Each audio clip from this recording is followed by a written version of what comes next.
Assalamualaikum warahmatullahi wabarakatuh. Bismillah, alhamdulillah, wassalatu wassalamu ala rasulillah wa ala alihi wa sahbihi wa mawalah, amma ba'd. Ahibaul kiram, as-saimin was-saimat, hafidhakumullah. Alhamdulillah, siang hari ini kita berada di ayam min Ramadan, di hari-hari di bulan Ramadan, dan alhamdulillah kita sedang menjalankan ibadah siam. Kesempatan pada kuliah duhur siang hari ini insyaallah akan kami sampaikan tentang kekuatan spiritual mukmin dan hubungannya atau peranan siam di dalam membangun kekuatan spiritual mukmin. Tentunya sebelum kita masuk ke slide yang sudah kami siapkan, pertanyaannya, apa sih yang dimaksud dengan kekuatan spiritual? Dalam bahasa Arab, kekuatan spiritual diistilahkan dengan istilah al-quwwah ar-ruhiyah. Kekuatan ruhiyah. Apa itu kekuatan ruhiyah?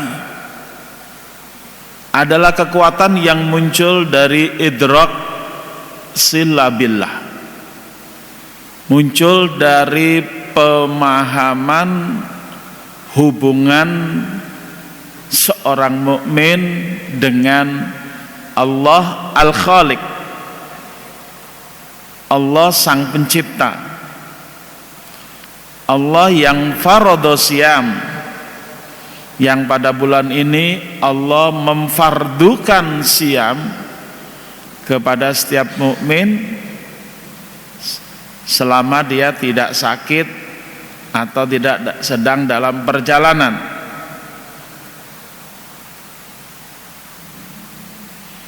Maka kekuatan spiritual itu adalah menjadi sebuah kekuatan yang harus diidam-idamkan dan harus dibangun keseriusan dari kekuatan itu pada diri seorang mukmin. Kalau secara gampangannya kita punya konsep la haula wala quwata illa billah.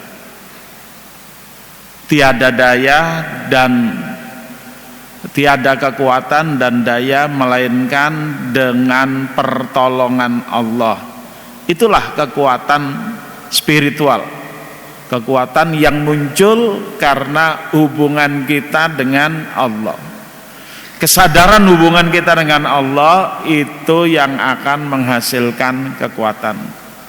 Oleh karena itu, saat kita sedang siam pada siang hari ini, alangkah tepat kita membahas kekuatan spiritual yang langsung bisa kita aplikasikan.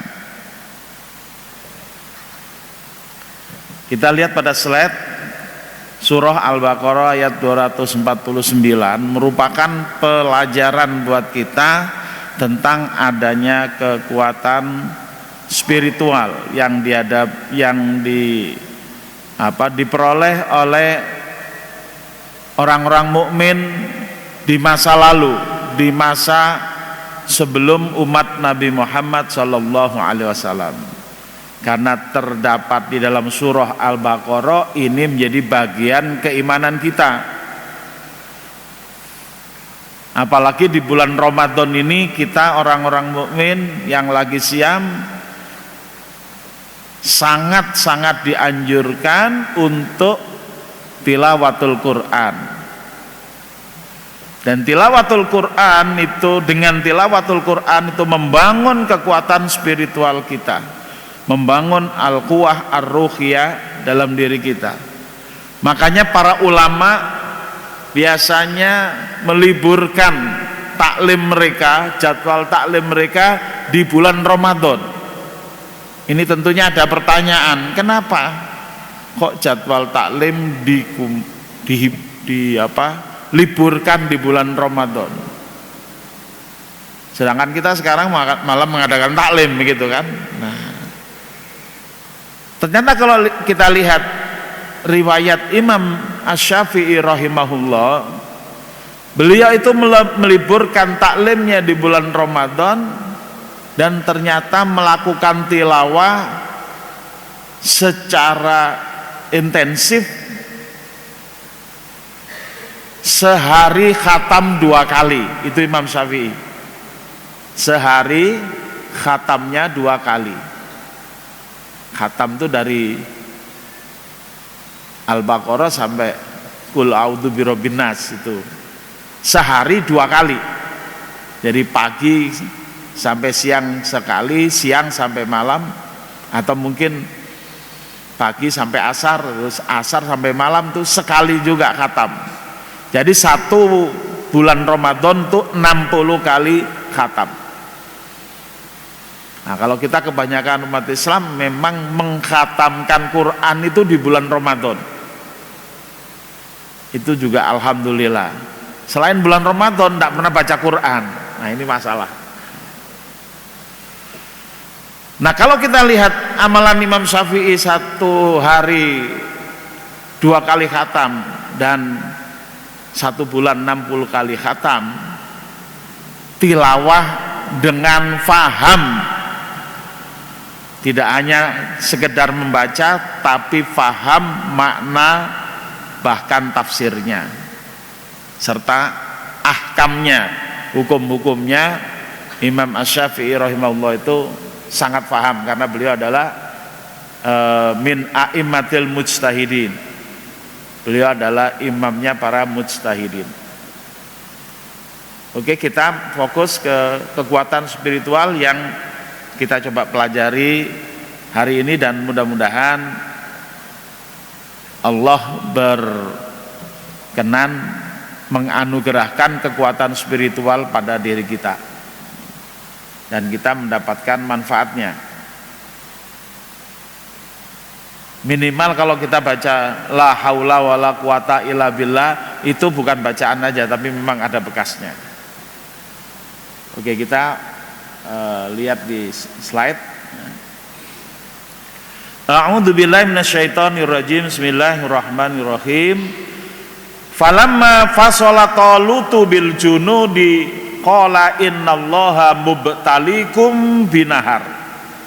Faman syariba minhu falaisa minni wa man lam yat'amhu fa innahu minni illa man igtarafa ghurfatam biyadihi fasyaribu minhu illa qalilan minhum falamma jawazahu huwa walladina amanu ma'ahu qalu la taqata lanal yauma bijaluta wa junuti qala alladina yadunnuna annahum mulaqullah kam min fi'atin qalilatin ghalabat fi'atan katsiratan biidznillah wallahu ma'as sabirin. Shadaqallahul adzim. Allahumma arhamna bil Qur'an. Falamma maka tatkala fasola tolutu, Tolut keluar kota. Tolut ini raja Bani Israel ya. Bil junudi, dengan membawa bala tentaranya. Menurut catatan salah satu tafsir, itu tentaranya Tolut yang dibawa sini 70.000. Di Palestina menuju tepi barat Sungai Yordan. Ya. dari Baitul Maqdis, ya, Al-Quds, Palestina.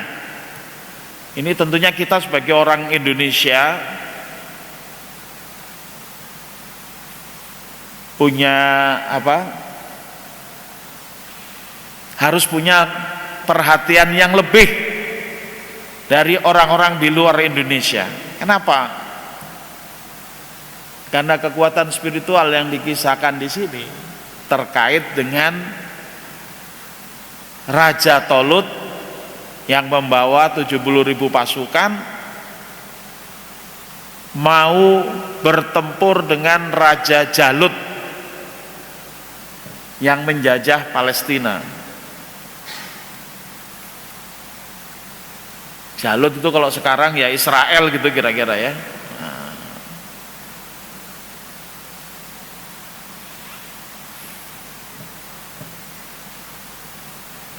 Itu kan dari Al-Quds, Tolut itu. Ini di zaman Bani Israel, pengikut Nabi Musa alaihissalam.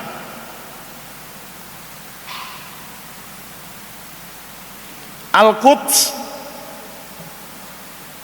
ternyata dikopas oleh seorang wali yang namanya Ja'far As-Shadiq setelah berdakwah ke tanah Jawa, sampailah ke suatu tempat yang kemudian dia namai kota itu menjadi Kudus. Kudus ini kopas dari Al-Quds. Al-Quds bahasa Arab, Kudus adalah bahasa Indonesia serapan dari kata Al-Quds. Nah, ini tolong diperhatikan ini, karena ini akan ada harapan di masa depan. Karena Rasulullah dalam sebuah hadis mengatakan bahwa Palestina itu akan dibebaskan oleh tentara Muslim dari timur. Salah satu tafsiran dari timur adalah Indonesia. Kiranya yang terkait dengan Palestina yang paling erat dari Indonesia itu ya Kudus. Karena Kudus itu adalah dari kata Al-Quds oleh waliullah dari Palestina yang namanya Ja'far As-Shadiq atau terkenal dengan nama Sunan Kudus. Dan ini tolong diperhatikan, karena kita sedang mengkaji dan akan membangun kekuatan spiritual. Dan ternyata Raja Tolut ini kemudian menang melawan Raja Jalut adalah dengan kekuatan spiritual. Bagaimana itu? Kita ikuti ayat 249 ini. Falamma fasola Tolutu bil junudi, tatkala Tolut keluar bersama tentaranya, junud itu tentara. Qala, Tolut itu berkata, innallaha mubtalikum binahar. Sesungguhnya Allah menguji kalian binahar dengan sungai. Kalau Kopassus kan diujinya dengan laut. Di Cilacap itu, bagaimana dari Cilacap ke Nusa Kambangan itu nyebrang laut dengan renang, itu baru dapat baret merah. Kalau ini tentara Tolut disuruh dalam situasi yang panas, terik, ini situasinya situasi sekarang ini, situasi kita ini panas, terik, dalam perjalanan berkilo-kilometer. Lalu Tolut mengatakan, innallaha mubtalikum binahar. Sesungguhnya Allah menguji kalian untuk menyeberangi sungai. Jadi ini sebenarnya ayat Kopassus ini sebelum suruh ambil baret merah mestinya kajian ayat ini dulu. Apa kata Tolut? Faman syariba minhu falaisa minni. Siapa yang minum air sungai, ya, sungai Yordan ini ya. Siapa yang minum air sungai, falaisa minni, tidak termasuk golonganku. Ya, kata Danjen Kopassus, tidak lulus nih. Yang minum air sungai tidak lulus. Waman lam yat'amhu fa innahu minni. Yang enggak minum itu termasuk golonganku. Illa maniktarafa ghurfatan biyadi. Kecuali minumnya cuma secedok tangan, ghurfatan biyadi. Ya. Ghurfah itu cedokan, gayung. Biyadi, gayungnya adalah mencedok dengan tangan. Nah, tangan dijadikan gayung.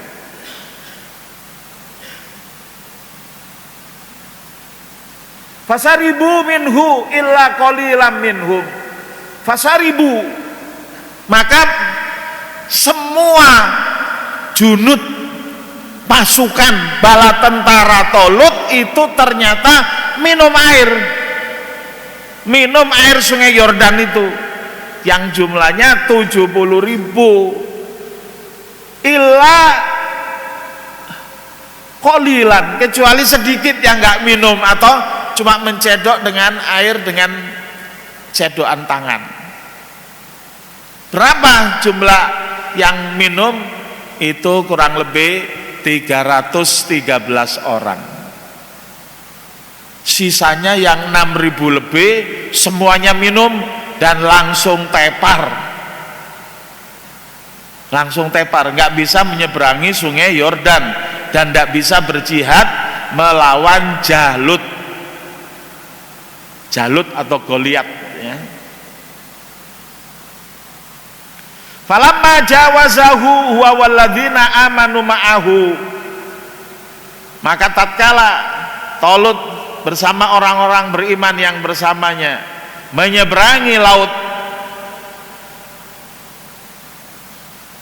qalu, maka berkatalah orang-orang yang enggak mampu menyeberangi, la taqata lanal yauma, tidak ada tokoh, tidak ada daya dan kekuatan kami al-yauma pada hari ini bijaluta wa junudi untuk berperang melawan Jalut dan tentaranya. Qala alladzina yadunnuna annahum mulaqullah, berkatalah orang-orang yang yadunnun di sini kata donna biasanya diartikan menyangka, tapi yadunnun di sini artinya yakin. Berkatalah orang yang yakin annahum, bahwasanya mereka mulaqullah, pasti akan ketemu Allah.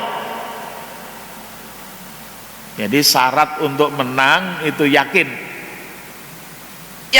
bakal ketemu Allah. Kam min fi'atin qalilatin, maka betapa banyak fi'ah qalilah, kelompok yang sedikit, ghalabat bisa menang, bisa mengalahkan fi'atan kasirotan, kelompok yang banyak, biidnillah, dengan izin Allah.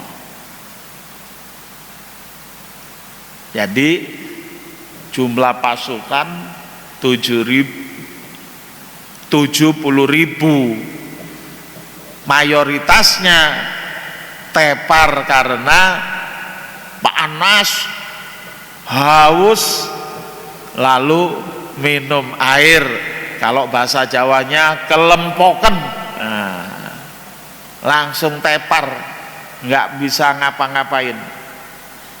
Illa qalilan, kecuali sedikit. Nah, yang sedikit inilah yang pasti akan menang. Itulah yang dikatakan kamin fi'atin qalilatin, betapa banyak kelompok yang sedikit ghalabat ternyata bisa mengalahkan fi'atan kasirotan, kelompok yang banyak biidznillah dengan izin Allah. Wallahu ma'as sabirin, dan Allah bersama orang-orang yang sabar.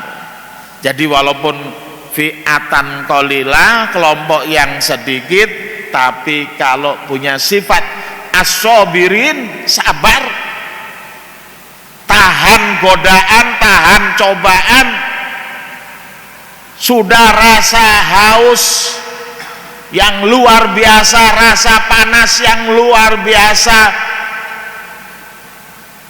tiba-tiba ketemu air yang melimpah ruah, tapi diuji untuk tidak boleh minum kecuali hanya secedok tangan saja.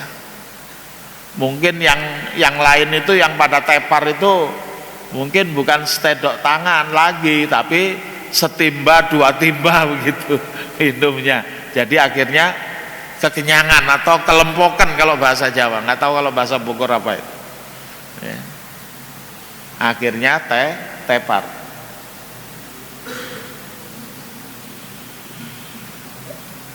Pertanyaannya, di mana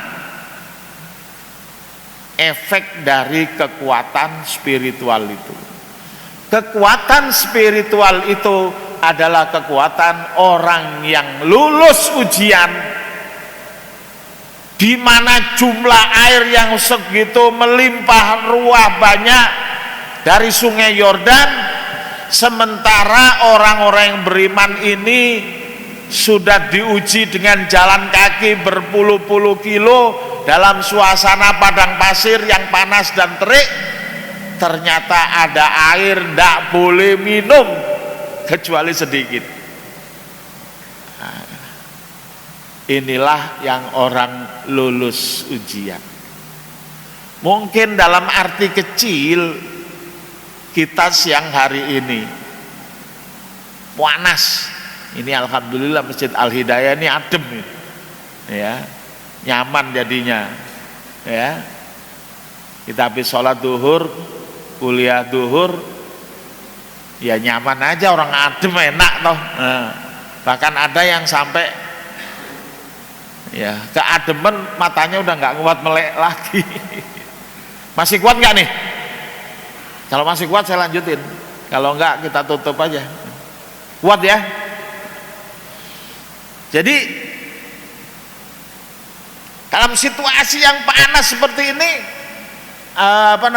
siang hari kita melewati tempat-tempat yang panas, otomatis haus.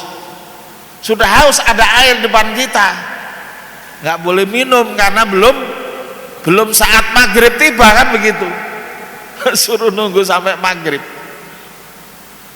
Udah maghrib pun tidak boleh minum banyak-banyak, sedikit saja, cukup 1 gelas, nggak usah minum 1 jerigen, nanti langsung tepar, kan begitu. Wallahu ma'as sabirin, Allah bersama orang-orang sabar. Di situ kekuatan spiritual, kekuatan Allah, kekuatan dari la haula wala quwata illa billah.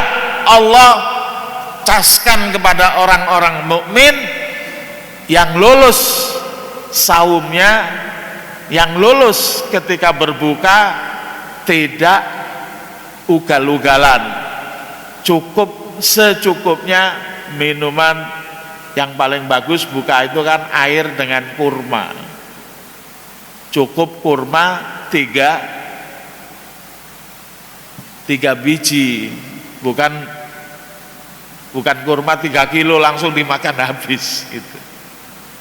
Nah itu untuk kecilnya. Ini kalau ini contoh dari Allah di dalam surah Al-Baqarah ayat 249, ini benar-benar latihan lapangan yang luar biasa ya.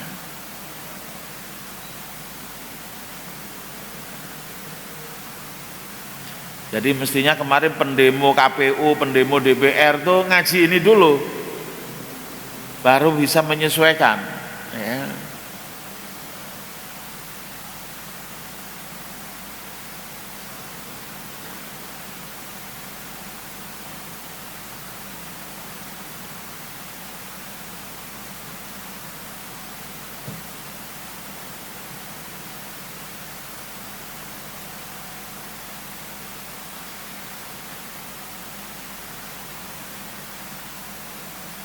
Jadi Allah menyatakan di yang saya kasih gambar biru itu, kamin fi'atin qalilatin ghalabat fi'atan katsiratan biidznillah. Betapa banyak kelompok yang sedikit bisa mengalahkan kelompok yang banyak. Kelompok yang banyak itu pasukannya Jalut, tadinya seimbang dengan pasukannya Tolut, kurang lebih 70.000. Ternyata dari 70.000 pasukan Tolut yang diuji, yang lulus cuma 313 orang. Itu namanya kamin fi'atin qalilah, fi'a qalilah, kelompok yang sedikit bisa mengalahkan fi'atan kasiro, kelompok yang banyak jumlahnya 70.000. Tentunya punya sifat-sifat yang khas. Yang paling utama sifatnya adalah sabar, tahan cobaan. Wallahu ma'as sabirin, Allah bersama orang-orang yang sabar.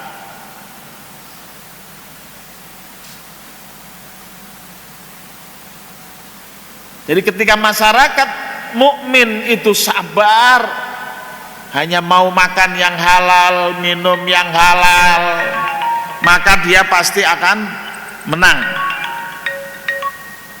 Pasti akan menang. Tapi kalau nggak sabar, padahal duit banyak, juga masih mengharapkan saweran ya dari capres, ya sudah. Itulah kenapa mungkin tadinya dia lurus jadi bengkok.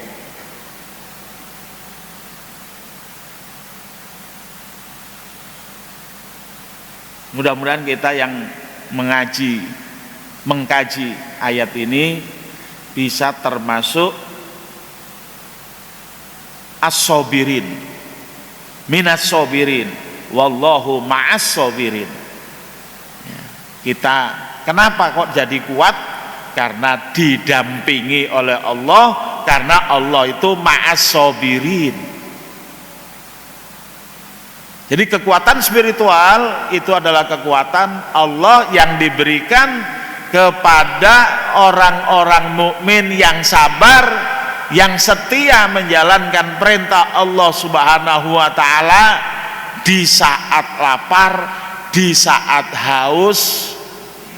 Tidak boleh makan, tidak boleh minum, padahal makanan ada di rumah, padahal minuman ada di rumah.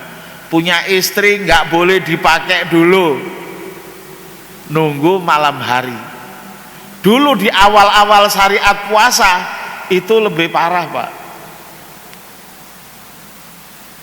Itu malam hari pun nggak boleh hubungan suami istri. Tapi rahmatullah, Allah meringankan beban kita, nggak boleh hubungan suami istri hanya pada saat 10 malam terakhir waktu iktikaf, itu nggak boleh ya. Kita fokus kepada Allah Subhanahu wa taala, nggak boleh membatalkan. Wala tubashiruhunna wa antum akifuna fil masajid, itu ayatnya. Jangan kalian melakukan hubungan suami istri sedangkan kalian dalam posisi iktikaf. Lalu bagaimana kalau enggak iktikaf? Boleh, tapi kalau di 10 malam terakhir bulan, 10 hari terakhir bulan Ramadan enggak iktikaf, sangat-sangat rugi. Karena disitulah adanya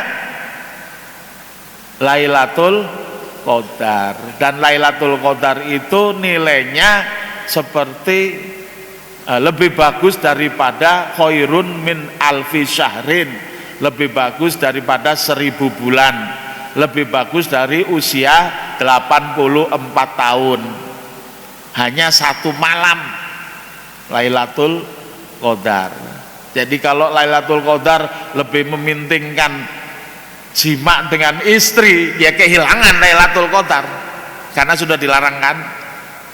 Wala tubashiruhunna wa antum akifuna fil masajid. Jadi walaupun sekarang belum saatnya Lailatul Qadar ya, tapi ketika kita mengkaji ini kita perlu ingat itu ya. Jadi kalau masih mau berhubungan suami istri ya jangan di 10 malam terakhir. Ini kan masih ada 10 malam tengah masih ada ya. Nah, itu masih boleh. Tapi kalau sudah 10 malam terakhir jangan. Kita khususkan untuk meraih Lailatul Qadar. Ya. Terutama bapak-bapak yang sudah sepuh-sepuh. Ya. Ingat waktu kita sudah tinggal sedikit.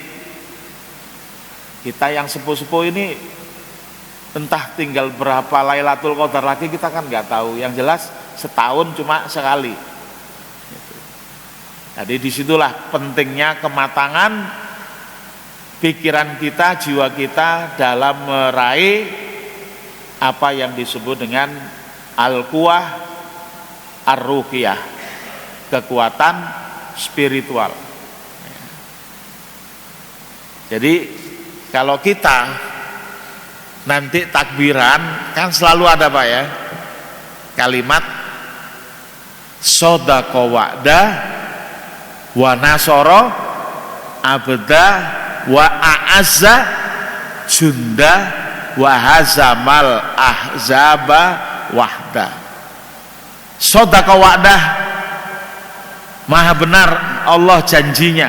Wa nasoro abda, Allah pasti menolong hambanya. Wa a'azza junda, Allah akan membuat perkasa tentaranya. Wa hazamal ahzaba wahda, Allah akan mengalahkan pasukan sekutu, pasukan manapun, mau Amerika, mau Israel, mau Inggris, itu semua akan dikalahkan oleh Allah sendirian. Jangan kita berperang melawan Allah, kita harus mendapatkan pertolongan Allah. Siapa yang akan mendapatkan pertolongan Allah? Orang yang melaksanakan perintahnya, diantaranya yang imsak, yang menahan diri di bulan Ramadan anil akli wasyarbi wasyarobi wal jima ma'an niyat. Mudah-mudahan siam kita, imsak kita di siang hari ini yang nanti akan kita putus saat maghrib, besok subuh kita ulangi lagi terus sampai bulan Ramadan selesai dan kita takbiran. Insya Allah disitulah kita mendapatkan hadiah dari Allah, kekuatan spiritual yang utuh yang bisa mengalahkan sekutu, mengalahkan pasukan sekutu. Ini banyak tidak disadari oleh umat Islam ketika takbiran. Malah ada yang mabuk-mabukan ya, batal puasanya. Hasil puasanya batal. Takbiran kok malah mabuk-mabukan ya. Takbiran itu malah menunjukkan keperkasaan kita karena mampu selama sebulan penuh mengikuti ujian dari Allah Subhanahu wa taala untuk tidak makan, tidak minum dan tidak hubungan suami istri serta menahan diri dari berbagai perkara yang membatalkan ibadah siam kita. Usikum wa iyaya bitaqwallah faqad fazal muttaqun wal afu minkum. Wassalamualaikum warahmatullahi wabarakatuh.